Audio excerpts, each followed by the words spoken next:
যে অন্তর্বর্তীকালীন সরকারটা কিন্তু সংবিধানের ৯০ ধারার সরকার না, যে আপনি নির্বাচন করতে আসছেন। দুই কারণে, একটা হচ্ছে কোনো রাজনৈতিক দলের নেতৃত্বে জুলাই আগস্টে পরিবর্তন হয় নাই, যদিও আমরা রাজনৈতিক কর্মী, আমরা এই আন্দোলনে অংশগ্রহণ করেছি।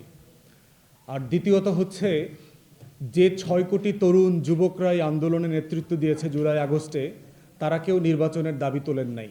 তাহলে এই সরকারের ম্যান্ডেটটা আমাদের বোঝা দরকার, যে তরুণদের সরকার, তরুণরা কি চায়। এর মানে আমি বলছি না তারা অনির্দিষ্টকালের জন্য তারা ক্ষমতায় থাকবে, ইচ্ছামতো করবে, তা না।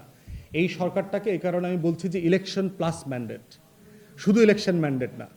সে সংস্কার করবে, তরুণ যুবক রাজনৈতিক দল, স্টেক হোল্ডার, সুশীল সমাজ সবার সাথে পরামর্শ করবে, করে একটা টাইমের পরে সংস্কার এবং নির্বাচনের দিকে সে এগোবে। নিউ ইয়র্ক টাইমসের কিন্তু ইন্টারভিউতে কিন্তু প্রফেসর ইউনুস পরিষ্কার করে দিয়েছে যে আমরা সংস্কার কমিটিগুলোর রিপোর্ট পাওয়ার পরে রাজনৈতিক দলগুলোর সাথে বসবো।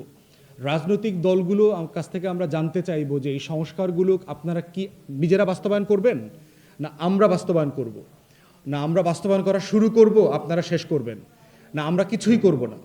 এইটার ভিত্তিতে তারা সিদ্ধান্ত নেবে তারা আদৌ সংস্কারে হাত দেবে কিনা, ওই রিকমেন্ডেশনের উপরে।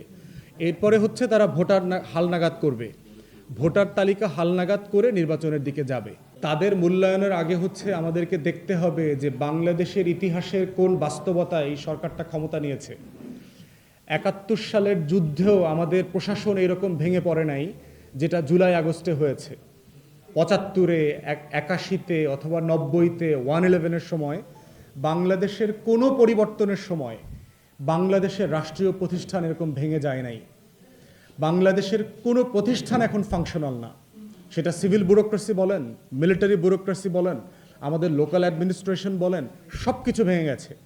দেশের ন্যূনতম নির্বাচিত কোনো প্রতিনিধি নাই, কোনো জায়গাতে নাই। তো সেই রকম একটা বাস্তবতায় এই সরকার ক্ষমতায় নিয়েছে। বুঝতে হবে যে কি পরিমাণ ভাঙা পাহাড় পাড়ি দেবার একটা চ্যালেঞ্জ তাদের মাথার উপরে আছে। সেটাকে বিবেচনায় আমরা বোধ করছি এখন পর্যন্ত সরকার পারফরমেন্স খুব খারাপ বলা যাবে না।